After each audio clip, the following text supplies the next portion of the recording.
Our speaker tonight is Ryan Hill. He's going to be doing a brief presentation on his work and career, and then we'll open up for kind of a conversation about museum education. Ryan Hill is Director of Digital Learning Programs at the Hirshorn Museum, which is part of the Smithsonian.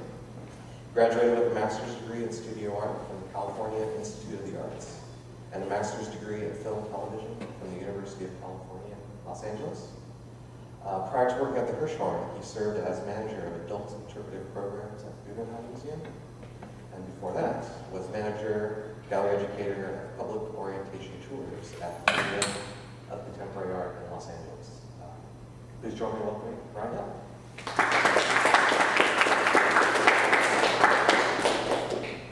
Thank you. Oh, sorry, Ryan. I forgot my normal spiel of part of the grant. We're going to hand around the sign-in surveys. Thanks, Denise. Again, surveys such as these help us secure future grants to do more great programming and bring people like Ryan to Charleston. So, thanks. I hope it's great. Yeah. So then you know what you're supporting. I'm going to briefly try to talk about my career, because I'm old and I go on a lot longer than just a short amount of time. So I'm going to try to keep it to kind of one focused thing that I saw recurring in it, which is the idea of feedback and how it's important for me to create relationships with audiences. And that's an interesting thing for me to say, because as an artist, and as a trained artist, you don't often think of artists thinking about those things, but I became a person who was really interested in how other people were interpreting my art, how other people were bringing their own sense of meaning to it. So that thread, I think, comes through and connects me again to being an educator in museums. And so I kind of, as an artist, I kind of fell into museum education to figure out how just to make a living. And as a lot of people who come out of art school, discover that you've got to figure a way to sustain your practice. So my first job in a museum was at the Museum of Contemporary Art, you can see here in Los Angeles. And I started off as just a part-time educator, but one of the techniques, and then I worked my way into being a manager over about a 5-year period. But one of the techniques they used was called a Socratic method, or inquiry-based method, where you would use questions to get people to start interpreting the artwork from their own point of view. And since it was a contemporary art museum, it was really important in terms of that museum's education mission to have people construct or make their own meaning when they look at a work. And that my job wasn't really to tell them what the work was about, but to find out what the work was about for them, and to give them information as needed to help deepen that experience. And that was something that was drilled into me from an early part of my career. It's something that stayed with me and really informs my practice. It made a lot of sense to me too, because I grew up in a family of psychologists. Both my sister and my father are psychologists, as well as my brother-in-law. And so, the ways that people's minds work and the ways that people try to make meaning out of things, I think was already kind of in my family. So it was only natural that I escape the profession, but use that technique by working in a museum. And then at some point, the director of education at Museum of Contemporary Art moved to the Guggenheim, and she asked me to go with her. So I became the manager of interpretive programs there. It's just nice for me to just look at this slide and remember fondly, because it really was, in some ways, sometimes when you're first starting out in your career and before you get to management, you're really on the ground, you're really working with people, and it's nice for me to just look at this and think about that. Because every experience I had in the galleries with people talking about art was a unique experience. And it really, that experience of doing that every day really helped me understand how important it was for a museum to create really strong relationships with their audience. When we got to the Guggenheim, it was a little different. First of all, it was a little less touchy-feely. The West Coast is a lot more open to the frontiers of the mind and exploring new things, and psychedelic activities and all kinds of therapies. So going to the East Coast and working at the Guggenheim, as loose and kind of free thinking as the Guggenheim is, it was a lot more of an Ivy League infused practice. And the art world, I think, there was a real importance in the New York and the East Coast of academic validation for art. So even though the Director of Education brought me there, it was a little difficult to start to use the inquiry method when you'd say, well, what do you think about this work? They would say, you need to tell me, that's your job. So that was a very different kind of experience. And so I actually learned a lot about how to work with people who wanted you to tell the meaning of the work to them, and to get them to understand how meaning is a lot more complicated when you're looking at a contemporary piece of artwork. Well, I believe it was, and that's why I was there doing the job. So with the Guggenheim Museum, there was, even though it's fun for me to look at this picture too, because even though it was a New York museum, the Guggenheim Museum is very eccentric.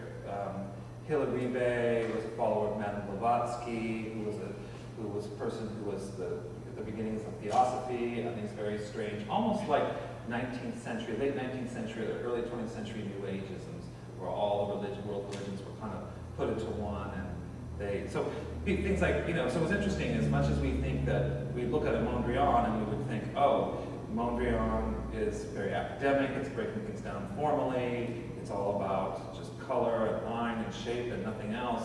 He also, practiced meditation. He was also a follower of Blavatsky as well as Kandinsky. So that was always fun for me to throw out and just let them know, these artists were pretty unusual and eccentric. So, and they were very open to new ideas. So I think by the time I was working at the Guggenheim, I started realizing that contemporary art for me wasn't just about that dialogue, but was really about the ideas that artists are bringing into the discussion.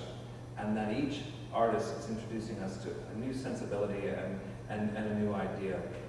The other thing that I ended up doing there was I ended up starting, I worked with docents. So instead of before I worked with paid educators at MoCA, at the Guggenheim, I worked with docents and I worked with volunteers. It was a very different group of people with very different ideas of what their role was. And I also found the need to invent something a little bit more like a paid educator position. So what I ended up doing is doing a hybrid position. They were security officers that were hired out of art school to do light security and also talk about art. So I did some very strange trainings with them where it was like, no, don't touch, but yes, come talk to me. And there was a lot of back and forth. But the opportunity, the people's want to touch things was a way I saw of them wanting to just interact. And so what was kind of great about this role was someone was there right away to interact with them and to talk to them. And to still use inquiry, but in a different sort of way.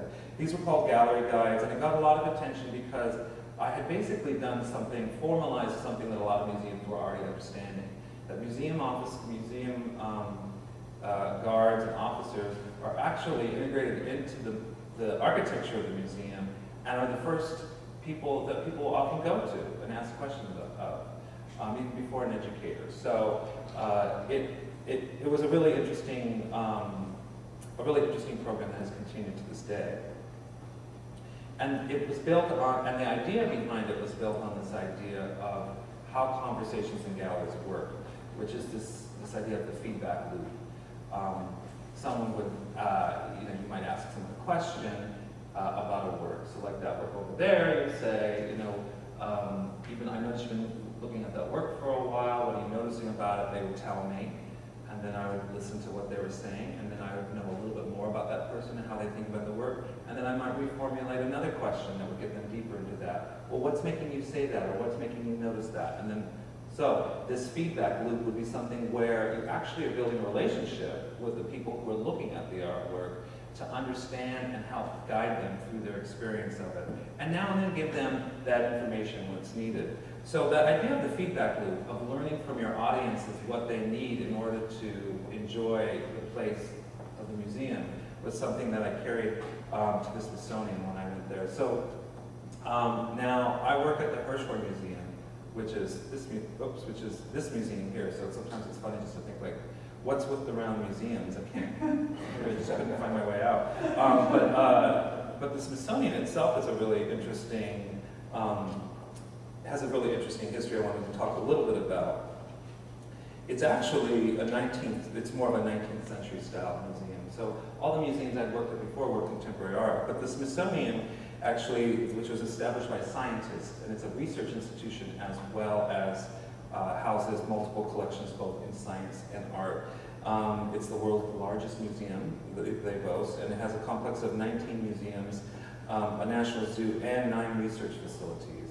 And there's some in New York, there's some down in Panama. There's all kinds of amazing ways that the information of art and information of science can cross over into each other, as well as history. So I got very excited because it's almost like I was working in an encyclopedia. And not only that, but this building is interesting because on the ground floor is actually the crypt of James Smithson. So not only did he find the museum, but he also was actually in the museum.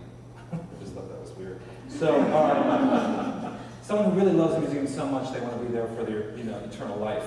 But in terms of life, that was a really bad transition. But in terms of life, the idea of the arts and the sciences being integrated together, goes back to the early model for museums, which were these courtly collections called cabinets of curiosity or Wunderkammern, and they are a great model of interdisciplinary thinking. And so when you look at this image, for instance, you might see drawings of tree life. So, and then as well, you might see actual tree roots, or you might see a medallion of a bird, and then you might actually see a stuffed bird or a bird feather. And so this slippage between what is science and what is art was something that people didn't make a lot of distinctions between. I think that those distinctions started to happen more with abstraction and a certain kind of the arts being pulled out of the sciences, and perhaps during Victorian times, the separation and siloing off of the arts and sciences, which in some ways is what the Smithsonian does. It silos off all of these different disciplines and isolates them. But the great possibility is you can bring them back into this kind of giant collection. And that's what I was trying to do, and I have been trying to do at the Hirshorn. While I was the first part of my time there, I brought in a lot of scientists to talk about art, and I would bring in architects to talk about art. And I would bring people from all sorts of disciplines to talk about art, because that was a really interesting kind of point of view that they might have. And they would talk about maybe why an artwork might fail as a piece of architecture, but really, really interesting as a piece of art, or might inform something that they do as an architect and have them see the world in another way. So what was exciting to me about the Smithsonian was this potential to really open up the dialogue around contemporary artwork. And also, too, a lot of contemporary artists, they don't work in a vacuum. Their studio is filled with things that they find in nature, things that they're interested in terms of how the brain thinks, or the perceptions of light. And that somehow, and I didn't like this as an artist myself, the stereotype of the artist is just kind of like a caveman just kind of painting the walls for magical, symbolic and magical purposes. It's not just that easy anymore. Artists really have all kinds of preoccupations and ideas about why they make their work, and there are kind of overlaps in science. So I felt like that was really an exciting opportunity. But the challenge, as they like to say in the business world, is that some of these ideas were accepted as long as they were connected to the arts, and as long as they were driven by interests in the arts at the Hirshorn. But some of the challenges I found was the idea that also museums are a social space, a space where you have a relationship to your audience. And maybe in some museums that's not the case, or some community centers, or some other kinds of art spaces. It's not this same kind of situation because they rely so much on the community around them to support them. But in Washington, D.C. and in New York and some of these other cities I've worked in, people had a harder time thinking about the museum as a social space. It was supposed to be this religious space, a space where you had reverence for what the artist did and for the experience. And I'm not against that. I just think that I think that looking at art is also a social experience. So some of the things I had to consider was the audience I was working with. And I used an evaluation to start to think about what visitors needed at the Hirshorn. And what they said over and over is we need more information. And I'm like, are they really needing more information, or are they just needing more interaction? Because there's a difference. And I think that what I started to find, and I developed a program much like the Gallery Guide program at the Guggenheim, I developed a program where there could be more one-on-one conversations. At some point, I felt like I had been kind of pushed the envelope on what I could do as a person interested in interpretation of art. And I started to see that I was really more interested in a community-based practice. And at the same time, began to understand that I was limited because I wasn't dealing with digital media. And while artists were dealing with digital media and other places were starting to introduce digital media into the museum space, I realized I needed to start thinking about that. So I wrote a bunch of grants to create a digital space at the Hirshorn Museum. And it evolved over the last probably 4 years through grants and through the meandering path of exploration into what's called Art Lab Plus, which I now run. This is actually run out of the Sculpture Garden. It was moved from the lobby and into the Sculpture Garden. It's an after-school program. It deals with at-risk youth because those are the youth that are closest to us. And it's a drop-in program. It is a program that, what I'm excited about it is that I get constant feedback from it because I look at it as a studio that the team, that the mentors who are working with them, just to facilitate that running. And so I'm going to talk a little bit about the different kinds of things I thought about in order to make this space start to work. It sounds a little abstract now. Hopefully I'll be able to help with it. So, one of the things that people really respect at the Smithsonian, and I do too now, as I've gotten older in the profession, is research. Research is often connected to money as well, so that's very helpful when you're trying to get a program running. But this research that was done by the MacArthur Foundation was a 3-year project that was ethnographic. So what that means is they actually had people who were interviewing teenagers and finding out different ways that they were using digital media in their lives. And what they discovered was there were these patterns. And some of the patterns they discovered are what you might call is different genres of participation with media. And one is more socially driven and one is more interest driven. Now the museum is usually interest driven. If you don't like art, don't come see our work, you know? If you don't reflect the interest we have in our collection, then we really don't have the time to talk to you. So I'm not saying all museums are like that, but that is a stereotype that you can kind of exaggerate.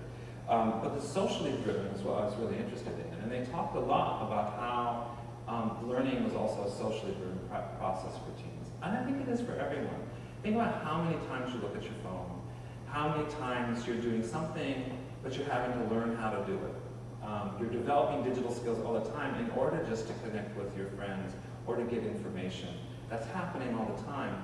But what was nice about this report is that not only were they telling us how we were learning from digital media and how it was changing the way that we learn, but it was also helping me support an after-school program that could be grounded in research and then the funding that comes with that research.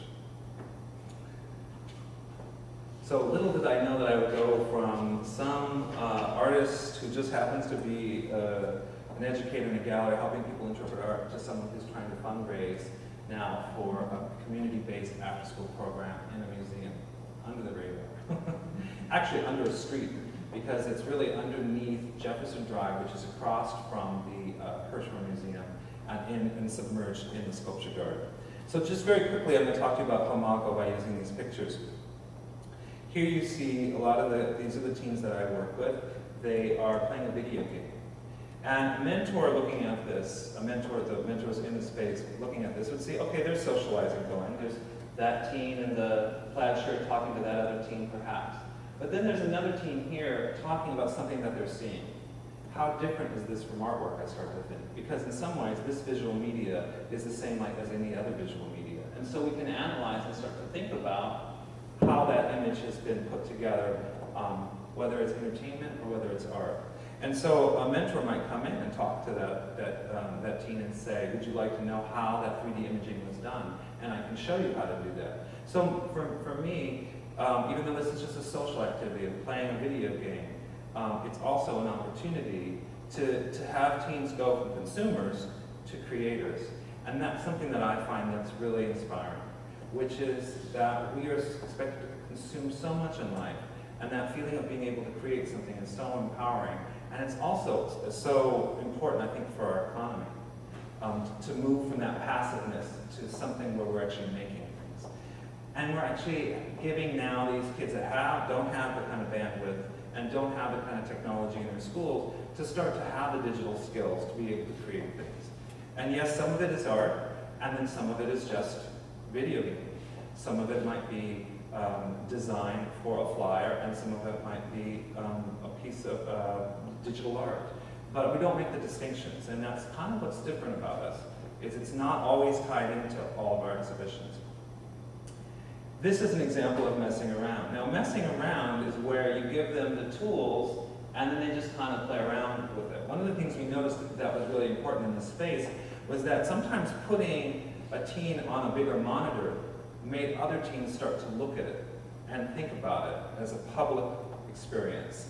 And so they were watching that one teen model what it's like to explore, and then perhaps want to explore themselves. So this idea of this feedback loop of peers learning from each other, of us learning from how peers are working, from the researchers learning from how we work with the teens, was something that's kept me really interested in this. And then this is an example, what you might say, of geeking out. So the process, these 3 different genres of participation, when you blend them all together, are called imago, or hanging out, messing around, and geeking out with technology. And this is a very simplified idea of what the research that MacArthur did has found out early on about teens. The thing about geeking out is interesting. A lot of the teens we work with go, okay, I'm going to come into that sound booth, and I'm going to lay down some tracks, and I'm going to rap over a microphone, and it's going to be amazing. I'm going to be a star. And it's like, well, not really. Not really. You actually have to go through all this iteration. You have to know that you kind of suck, that you're kind of bad, before you get better. And so a lot of them don't like that process. But some of them love that iterative process. And that's whether it's with technology, whether it's with media creation, or whether it's with art, or whether it's with science. That trial and error is the thing that we try to get them hooked on. And what we've been finding is that some teens say, you know what, we thought this was a place just to hang out and social, but it's easier just to, they're starting to self-select. We're not pressuring them in any sort of way to do anything, but they're starting to self-select because the environment is one of creation. And so that's been a really interesting process, and I can talk about that a lot more. The other thing is that as myself with the mentors, what we try to do is take their feedback about what they like or don't like about the space, how it should look or not look at the space, and try to work with that as well. So this is like a town hall style meeting where we have to have, basically we had to create a code of conduct rules to be in the space by, because we wanted it to be a safer space. Folks were bringing in knives, we had some trouble with drinking. At some point we had to say, okay, this has got to be a safe space, but we had that as a conversation so that there was some ownership over what was happening in that space. It wasn't as if we were telling them how to be in the space, but we wanted to hear from them what they wanted the space to be, and then we were there to kind of bounce ideas off each other. And the other thing is we were trying to make it not like a classroom, so it was a place that was driven by their own interests and a place they'd want to come after school. The other thing too was that feedback loop also happens when we start to integrate teens, especially teens that we would say are more geeked out, into peer-to-peer learning. So some of the teens might teach a workshop, or some of the teens might get paid to work on a production team. And we started to make these connections between what they were learning and perhaps jobs out there that they could apply for. And so we started to bring in job opportunities at the Smithsonian into what we do with them in space so that they could use those digital skills that they were getting. So over this whole period of time, I've really moved far away from art interpretation. But I think at the core of it is still this idea of the artist and the artistic process. And so by employing artists to teach these teams in a community space, they're getting exposed to that artistic process. They're also developing relationships with people who have professional ties in communities outside the ones they know, so that they can start to kind of imagine, maybe this is what it's like to be an artist or a graphic designer, because they're working with them and they're developing relationships with them. So here's it for an example in the middle.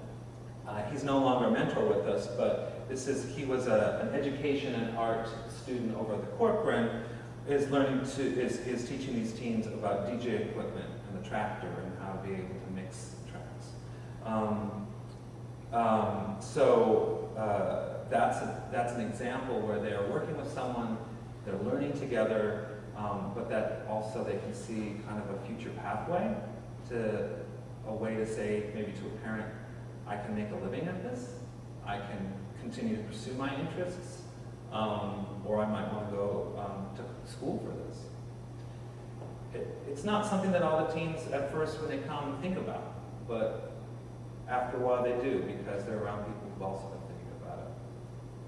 And also in terms of ownership, there we have kind of a mindset that the museum needs to still be occupied even if we're not in there. The museum still needs to have teams doing programming. So we've given teams budgets to produce their own programming in the museum. It's an interesting learning lesson from the museum in terms of feedback, because they often don't make it about art. They often make it about them. That's what teens are most interested in, right? But then let's be honest, a lot of us are still only interested in that, and that's fine too. They do open mics, they did Battle of the Bands, but the thing is, they're doing Battle of the Bands in front of an artwork by Saul DeWitt. That's not a usual thing. I've held meetings with them in galleries, and just to have them around the galleries, they start to go, oh, there's a little bit of buy-in. It's like, oh, this is a space where I'm having good experiences, and I happen to be around art, and that makes them more curious about it. It also gives them the responsibility that they have to work with another institution. They have to think about, okay, these are the rules that I need to follow in order to do a program in a museum. So it gets them to be able to think more professionally, which is hard to transition out of when you're a teen. Oh, by the way, we serve 19-year-olds. So this idea of connected learning that comes from the MacArthur Foundation also becomes like this feedback loop. And it's the idea that there are interests that drive the teams, that is balanced and created. There's room created for that interest within their peer culture, and that can lead them to academic interest and excellence, where they want to find a new peer culture where other people are also pursuing those interests. I also not only say academic, but I also say they're professional, because sometimes people don't need to go to school to do what they need to do. Some people end up being able to find a group of people who are interested in being entrepreneurs, and that's okay too. So that, I don't know, that seemed to go really fast. So maybe what we could do is kind of take it apart a little bit if you want, and I'm sure I glossed over some things. But just, so I think this slide up that you want. Oh, wait. No, lost that. No, it's good. We're just going to do it this way. Okay. Well, I was also wanting to, you mentioned a lot of technology that you're using in the space. I wanted you to look at, when you were setting this up, you're looking at what other museums were doing as well with that? Right. It was a big, steep learning curve for me, because I am not a technological person, and basically for my own practice, I just do drawing. And it's, very visceral, analog. So I had to hire the right people to help me know how to do this stuff. So that was a big part of it, was finding the right people who could do teaching, but who also understood digital media, and was a generation much younger than me. Most of my staff is like half my age. And work has a different working style than I do too, which is a whole other subject now. But yeah, so I looked at what other museums were doing. I thought I had, and it made me look at the relationship. Like each museum, the way museums use technology is an extension of how they think about education. So that's what I can say. So the Hirshorn, the way it's been using technology, a lot of the newest interesting ideas can come into the Hirshorn where I work through an artist, because an artist is doing it. You can do the craziest stuff you want, but if it came through education, they're a little wary, like, wait a second, you know. So some spaces really kind of address the need for technology in the galleries or in the museum through bringing an artist that uses technology. And then I think some museums can do it through education and communication or other departments. And sometimes that makes it all together. I look a lot, I look at the Tate a lot, Tate Modern in UK. I've looked at, there's some beautiful websites out there. I looked at a lot of websites. I learned a lot through my associations with the MacArthur Foundation, who has like a whole cachet of all these people who are connected to digital media and learning. And that's like a small group of museums and cultural institutions they kind of pull together. Oh, with MacArthur, yeah, it's mainly libraries, because libraries are finding libraries are the best kind of place for digital learning, and it's the most kind of embedded in people in the community. And I think that it's harder with museums for a lot of different sorts of reasons. But what else? You know, science museums have been doing it really well for a long, long time, because science museums tend to be very hands-on already, and technology seems to make a lot of sense to people. What's the science museums? I think with art, there's a little wariness among maybe curators as to how much you want it. Like, do you want someone looking at, you know, what's the piece? Do you want someone looking at one of these pieces with an iPad in front of them, telling them what they're looking at? You know, would that change? That changes the relationship. You know, and so curators are very sensitive to that. So there's a real whole other conversation about that. But who else have I been looking at? I mean, you find some of them are more about, like it's object-based, like we want using the technology so you can learn. I mean, I can show you. So I can show you an example here. This is done by local projects out of New York. Someone who the Hirshorn was working with at some point, and this is at the Cleveland Art Museum, and it's called Gallery 1. And what's interesting about them is that it gives you the chance, oops, well, that's not interesting at all. It gives you the chance to, we lost their Wi-Fi. okay, well, I'll just tell you. It gives you the chance to actually occupy the role of a curator. So they have the whole collection digitally on the wall. Very expensive, by the way. And you get to move things around just like the commercials. They show people moving things around. But you get to do this in the, and then with the museum collection. And what you do is it allows you to create themes. And those... in other words, you're creating a shell and hanging it. Yeah, it's letting you do that. It's letting you do that. But it is not letting you put in your own work. It's still, you're being the curator, but it's not, but it's actually, you're working with what they're giving you. Yeah. And so by doing that, Speaking of art technology.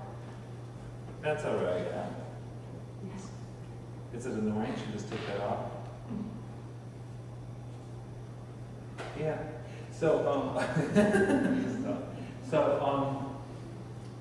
So I always say that kind of technology is the extended wall label. So even though you get to move things around, you're still learning about the collection, and the museum is still basically saying, you know, this is art, right? This is art, and that you can move around and work with it and come up with your own themes and do your own compare and contrast. And that's it. And this room, Gallery 1, is a room where you can do that. They also have ones where it's like a sculpture, and if you imitate the sculpture in a certain way, it's like a game. But it's still object-based. It's still about creating a relationship, a fun relationship using technology, but still a relationship with an object. Yeah. All I can think of, we've just been to the barns in Philadelphia. Uh-huh. All I can think of is, man, we want to move around with things in the barn. Yeah. Which I love, because you weren't, they Yeah. weren't allowed. Yeah, like move it, make it better, or just move it, do your own thing with it. What do you mean? Well, look. Okay. Yeah, I was hearing about that. Anything. But yeah, but also too, that's a curatorial style now. I mean, I think a lot of, and I don't know, I mean, I'm not a curator, but what I notice when I go to museums is sometimes people are packing works closer together, or they're making interesting kinds of connections between works. So it keeps it feeling, so you notice the curator more, it makes you think about the choices more. You know, because the older style was lots of room around, lots of breathing space, and I seem to see that a lot. There's other examples where there's more interactiveness, which is there's Exquisite Forest is what it's called. It was a project that was done at the Tate Modern, where it actually were drawings that could be created online, and they would go into the Tate Modern, and then they would be some kind of amalgamation of it would then be projected into a room, and you could actually watch people's artwork kind of interact with each other and kind of complete each other. It's better to look at it than you explain it. It sounds bizarre. It's called Trees, but it was a really interesting piece where you contributed to it and made decisions like an artist would make it, and it had a social element which I liked a lot. So I think with my education career, sometimes I can do as an educator some things that are harder for me to do as an artist in terms of the interactivity or the social aspects.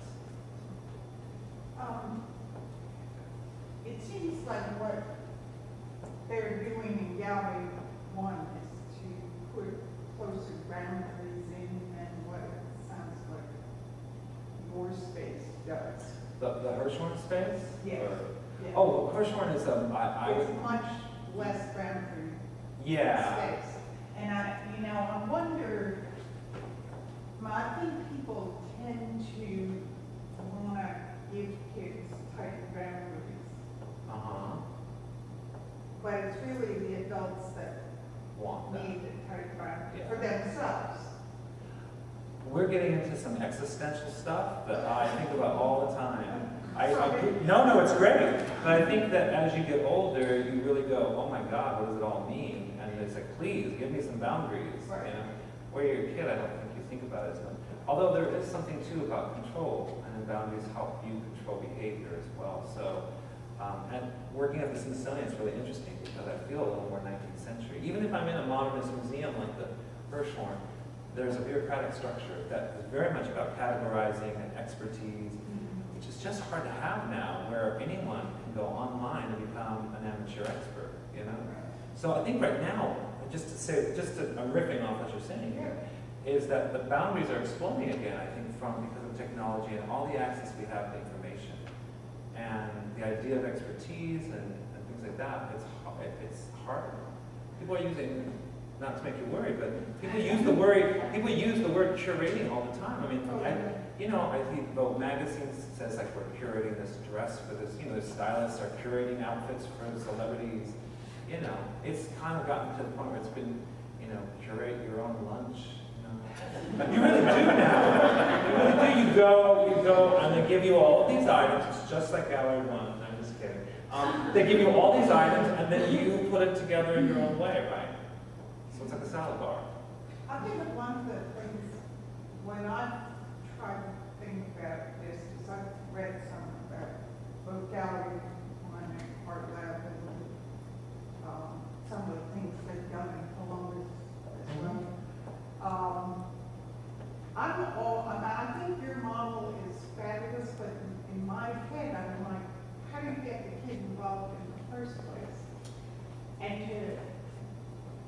But then I think, my God, if I get them involved the way I would get them involved, it puts huge boundaries on them. Yeah. Well, And when, how do you Yeah. engage them in the first place? I can talk to you about that. It was when we first opened, we were just so happy anyone came because first of all, the National Mall is not a destination for teens, especially like, African American teens from across the river who are not a lot of them are into art. A lot of kids all in DC are not being exposed to art. The arts have been cut in a lot of people's curriculum. So already we weren't banking on that as getting them down there. I think we did some social events that helped kind of get the word out. We talked to high schools, we did some recruiting, but really what it came down to was word of mouth. The word of mouth was, first of all, kids don't have a safe space to hang out. There's not a lot of places to hang out for kids. I mean, when I was a teen, I hung out like basically in the parking lot or at the beach, and that was the only places we had. So this is a cool place. It has technology they don't get access to.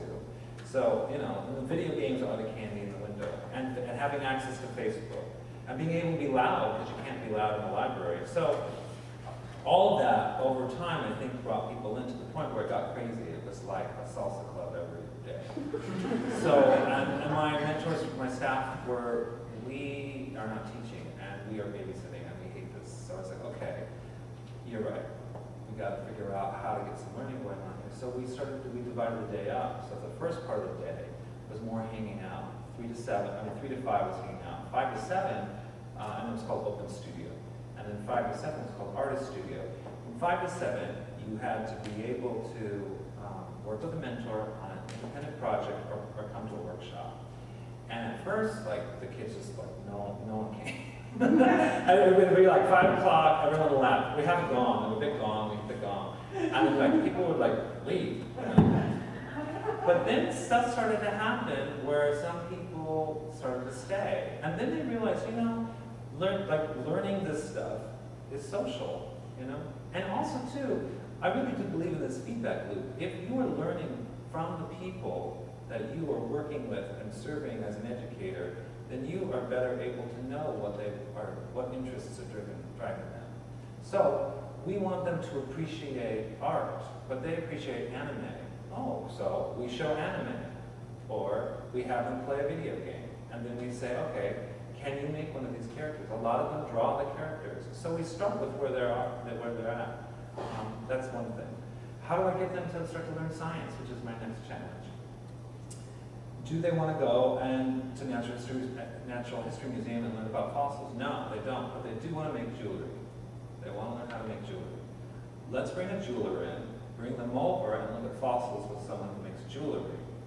And then they can take pictures of the fossils and learn about the fossils and come back and then make jewelry inspired by looking at the fossils. So that's what it is. You go with their interests first, and then you bring in the content that you want to teach. And that's how we've been. And that's all coming out of the research. Anyway, I'm sorry, I'm trying to preach. That's really weird. I get excited about it. I'm just curious if I like the guards being trained a little to talk about the folks in the room. Other places using that? Oh yeah, it's actually becoming something that they're teaching in museum studies classes, and I definitely know that the new museum uses that to the point where they don't even look like security at all. I think at the Guggenheim they look more like security. I think a lot of museums are using it. I don't know per se. I kind of stopped watching that. Even the Phillips in DC. Phillips does it. There are students. Yeah, the art students actually, which is, for a while, came out of my program. So I would train them, and then they'd go over to the Phillips collection and get those better paid jobs. Because they would do it as interns. That was the thing. I couldn't get it as a paid job at the Hirshorn, so they'd be interns, and then they'd go, oh, it's the same thing that I could get paid for with the Phillips, and they'd go to the Phillips. You mentioned briefly about some of the skills they learned being then kind of opened up and exposed to the rest of the Smithsonian. We talked about on the phone too a little bit about how they'll say learn about graphic design and then find a project within the Smithsonian system to assist on it. Oh yeah. Or learning about camera and going to photographing. Yeah. Now the thing that we're doing is we create production teams, and these production teams do documentations of events at the Smithsonian, or film installations of artwork, or other pieces. trained. And I haven't even gotten to this other thing, which is to be certified in the equipment. So they get certified to use the equipment because they've passed a certain skill set that they need to have. So we're gamifying education. And, but it also allows them to get paying jobs because now they are able to say, okay, I know how to operate a DSLR or a camera. And so we know that because we have a system where we record it. And then when we have a job or on a production team where someone filming is involved, we can send it out to them and say, here's a paid opportunity. So then they can build their resume. And then it's not only are they learning a skill, but the skill has an application. You know, it's hard to do that with art, to be honest.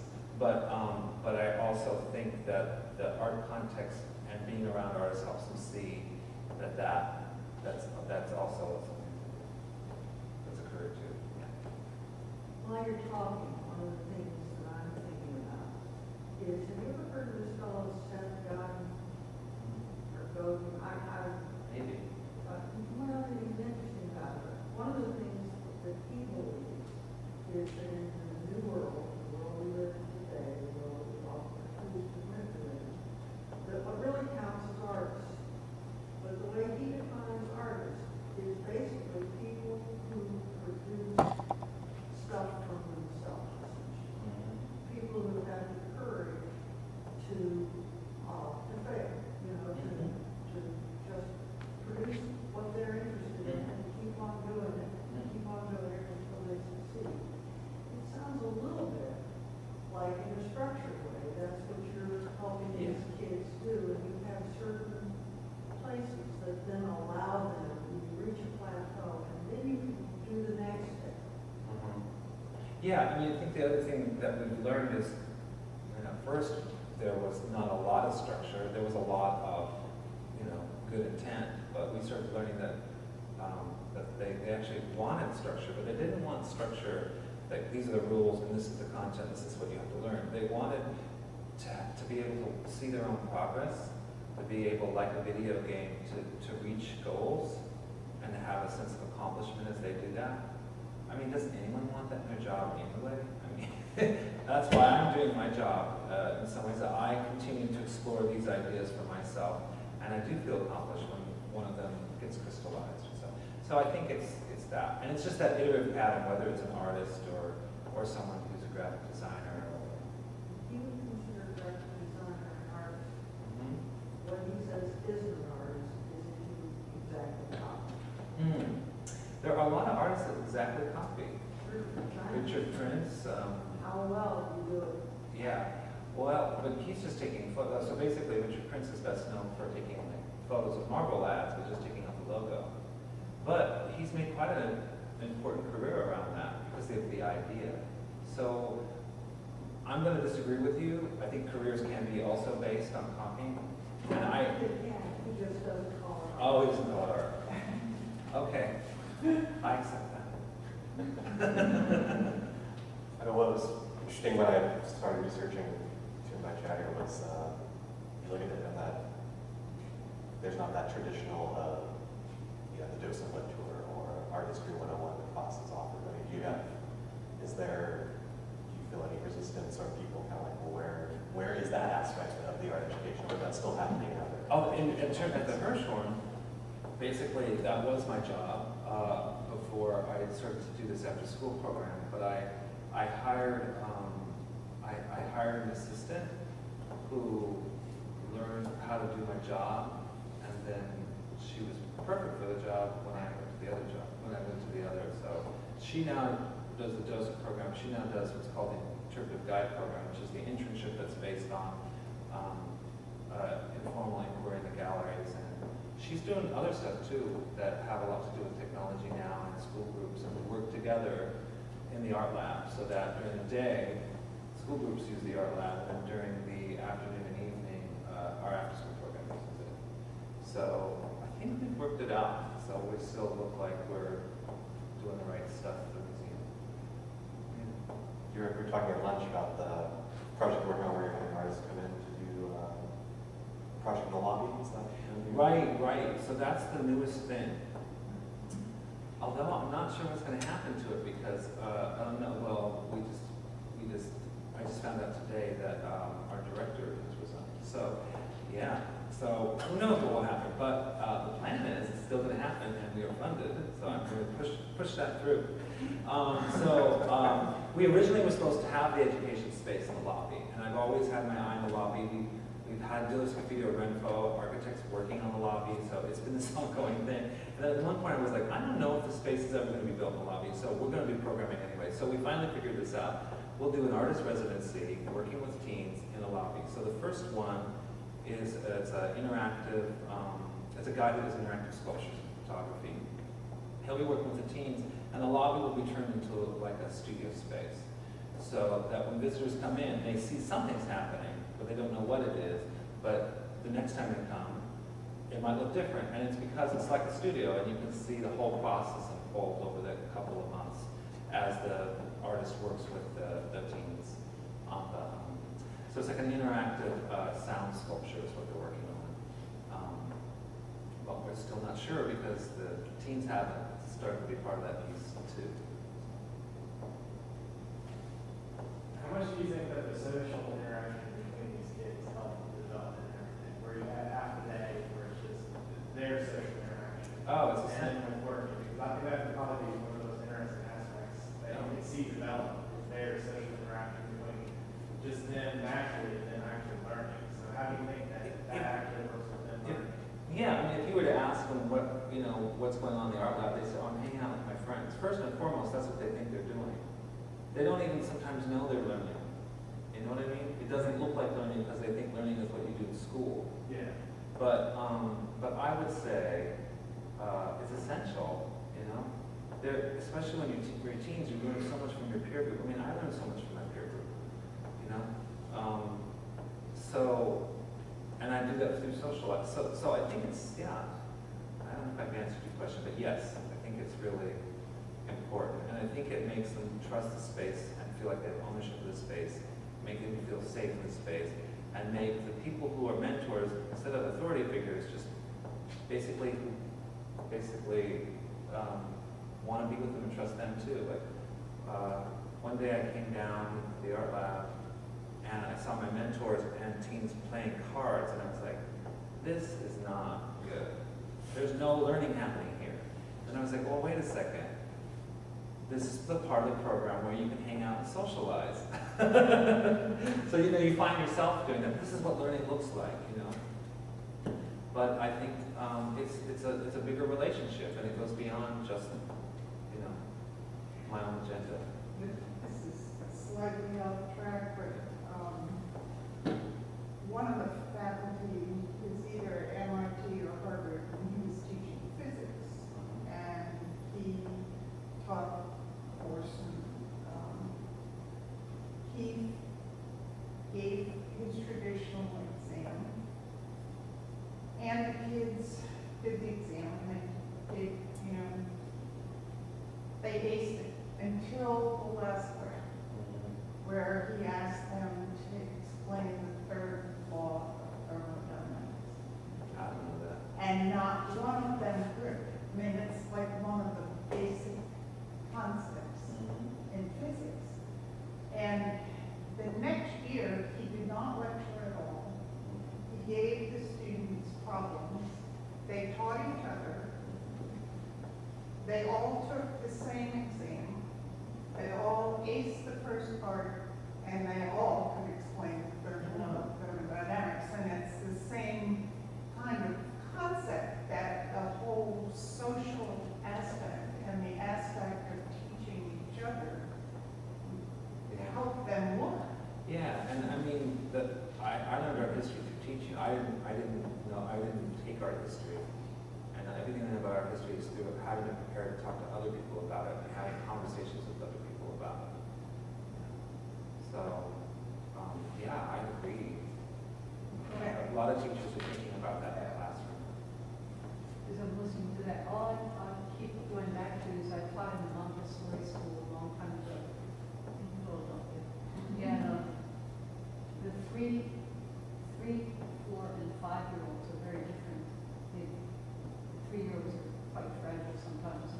5-year-olds are really, big people. But anyway, the whole point, if you have a class with 3, 4, and 5, how they learn from each other. This is what we're talking about. The older ones teach the younger ones, and it's just this amazing thing that you see happen. Does the context of the museum, like that, how's the museum change, you think, say versus if this was just a standalone project, either for how you organize it or for the kids participating in it? Okay. Like, do they realize they're part of the museum program, or is it just? That's good, yeah. So there's like 3 questions up there, 3 answers. That's all right. So I guess starting backwards, the first thing is, some of them know they're in the museum and some of them don't. So that's the answer to that one. It depends. Sometimes they'll go into the museum. Sometimes they go in the museum as part of a workshop, whether it's the Hirshorn, whether it's the Natural Science, History Museum. They'll get exposed to it. So they know they're at the Smithsonian for sure, and they know they're at the Hirshorn, but they don't always have that chance to be in the museum. So that's why I'm excited about the lobby. What's another question? Does that change your approach? You guys do it? I guess you know. Well, our approach has changed because working at the museum, there are certain guidelines that we have to follow. And it's Smithsonian is very bureaucratic, and the fun part has been that all of our funding has been self-funding, and it's not government funding. So there's certain rules we don't have to follow, which are kind of cool. It's given me a lot of like being under the radar, There's some freedom there. But we had to have a security officer in the space, and we have to pay for a security officer out of our budget, and it's considered overtime because it's additional time. So it's like stuff like that. That impacts me on a pragmatic, bureaucratic kind of level. If teens are working or doing anything in this space, they need to meet with curators and learn about how to work with a curator or hear from a register and how. So they learn through those kinds of programs too. Yeah. This is related to that. You said many of these programs are in libraries. Well, we're part of what's called a U Media network, and they're digital education centers that have been funded through IMLS and MacArthur grants, and the majority are in libraries. Would your program be very different if it were in a Yeah. library? We wouldn't have all these artists teaching them. You wouldn't? I don't think so. The library programs are geared more towards reading and writing. There's some graphic design in these library programs, some music in library programs, but a lot of the library programs that have come out of this are reading a book, talking about the book, writing about it. But it's usually about talking or writing that gets emphasized with the library programs, where we do a lot more making. Do you do talking and writing? We are working towards it now. Yeah, we're doing that. We have crits. We have like critiques, and so they'll show their work, and people will give them feedback on the work. It's something that I'm constantly trying to drive my mentors to do more. But there is what we call the fireside chat. So before every and it's funny because during the winter they put fire up on their screen. And then everyone would sit around and they would look at images and talk about the images before they go into a workshop. So there's reflexivity there and learning there, but it's always about preparing them to be doing something with the information, not just for the information in itself. But now that it's summer, it's a waves crashing on the beach. It's silly. This might sound like a weird question, but can you talk about any projects that have to do with cell phones? Yeah, when I first started the program, it was a mobile learning program, so we did everything, because we were sponsored by Nokia, we had to do everything by using cell phones. So basically what we did is we did summer workshops where teams would create text-based scavenger hunts throughout the Smithsonian, and the phone was used. I can't remember the platform we used, I don't think it's around anymore, but basically it's a platform that you can create a text-based game, and it's like a scavenger hunt. So they would take you from one object to the next, but you'd have to guess something or look at it, something to learn more about it, so you can progress to the next thing. So super fun, I think.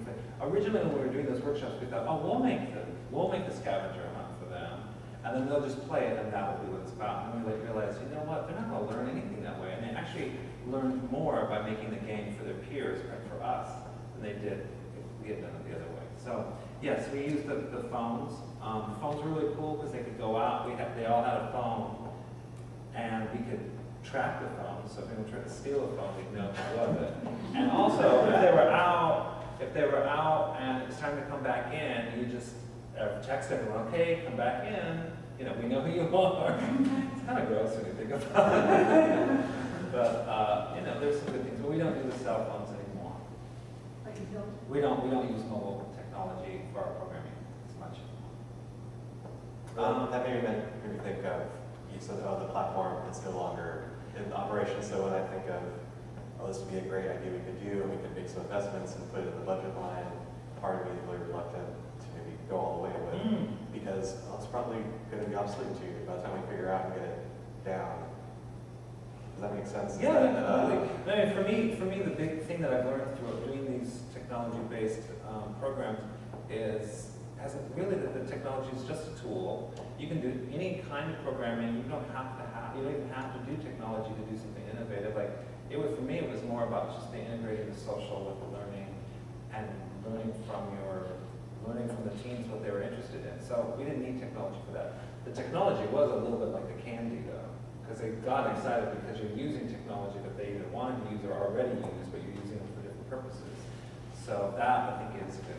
But you can do something as simple. You can just do things with iPads.